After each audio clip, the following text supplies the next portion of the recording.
Okay, we have quite a lot. Reactions then, the social media is still awash about the delayed, distorted, but not denied budget. One of our viewers, Ikwemosa, is asking raising a number of issues and some of his concerns about what we've been discussing over the last first part of the program. First, he says constitutional amendments needed to provide clarity in the area of the appropriations. And Ikwemosa says at this stage, the Nigerian Senate and the House of Reps have acted within the Constitution. Meantime, he went on to say that in the process of execution, is the executive legally entitled to jettison those insertions made by the Senate and the House of Reps. By signing the document, is the president or the executive legally bound to execute those projects? And then finally, the framers, according to Ikwemosa here, says the framers of the Constitution expected a close romance between the executive and the legislature when it comes to appropriation. And now, politics stands in the way of rule of law and constitutionalism. Keep your comments coming. You have our Twitter handle at Channels TV. That's the big platform where everyone of us is latching on to. Then, of course, you can put it at This Morning, or you can send them directly to me at bboson. So let's take this budget delayed, distorted, but not denied to the marketplace. What do we expect from the consumers to be thinking about this time? Whether we like it or not, the president has signed, the budget has to perform.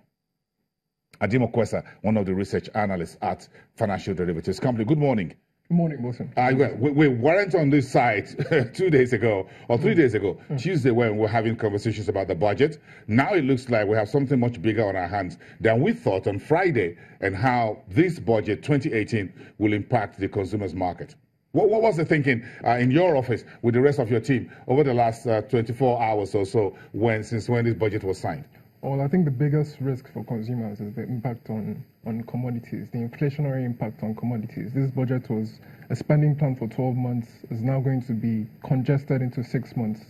We have seen inflation decline for 15 or 16 consecutive months. It is very unlikely that in the third quarter we'll see that similar disinflation. So most likely the price of a bag of rice, price of beans, the price of tomatoes, we're likely to see those prices go up. So that would most definitely impact consumers on the street. So whatever it is, this second quarter looks like the only window we have. When we get into third quarter, this budget will have to kick in one way or the other. Yes.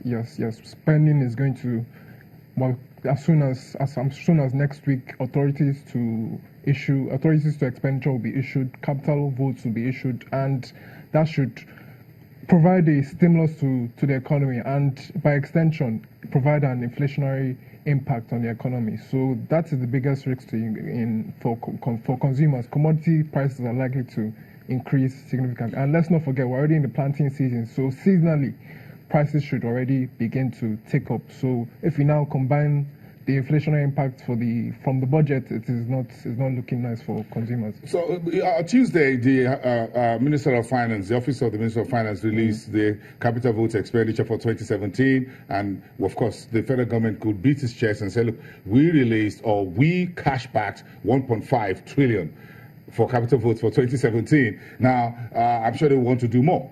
Yes. Because it was 1.2 trillion thereabout for 2016. So they want to see maybe from 1.5 to 1.8 or 2 trillion for 2018. Now you say this will push a lot of cash onto the streets, and that's where inflation specter begins to creep in on us. Yes, but even if that 2.375, yes, for proposed capex for this 2018 budget is 2.375 billion naira, that amounts to about, in terms of GDP, amounts to about 18%, 20% of GDP. That is still insufficient to move the needle, to provide a significant stimulus for the economy. If we compare that to other African countries, Angola is spending 45 billion. In terms of GDP, that's almost 50% of GDP. South Africa is spending 110 billion, 50% of GDP. So for a country of our size, 190 million, $23 billion $25 billion for our budget, $9 billion as capital expenditure is not significant enough to move the needle, to actually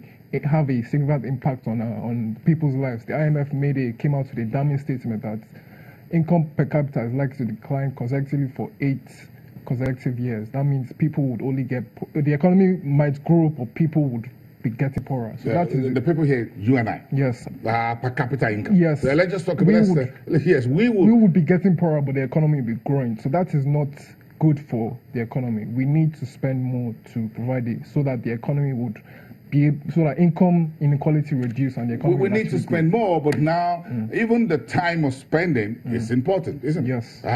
If you delay, approach it. Now we have to approach the markets to raise more money and what have you. Now our debt profile is coming up, and I see this as one of what you and your team at FDC considers as one of the burning economic issues. Our total public debt increased 4.5% in Q1. Yes. That's quite a lot of money if you ask me. Yes, that is a lot of money, but if we compare that to global standards, our GDP, as a percentage of GDP, is 18% of GDP. That is still conservative by global standards. We still have more scope to borrow. However, what is concerning is the debt servicing to revenue ratio, which is extremely high, 50% to 55% per annum. But the government has made a lot of progress to use urban proceeds to lower interest rates. If you go out borrowing, you go out sorrowing. And that's how the saying goes. So if you borrow, you've got to pay. Yes. Now, whatever you're left with, you've got to spend. Yes. One way or the other. Then your currency is so high that you want to increase capital vote at the same time. So you go back and do more borrowing. Yes. Your head permanently under the water. Yes. That's what it means. Yes, that is it. But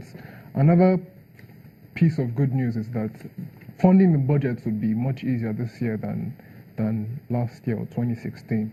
On the all revenue side, all prices are at a very comfortable level. The average price of oil is $70 as of today.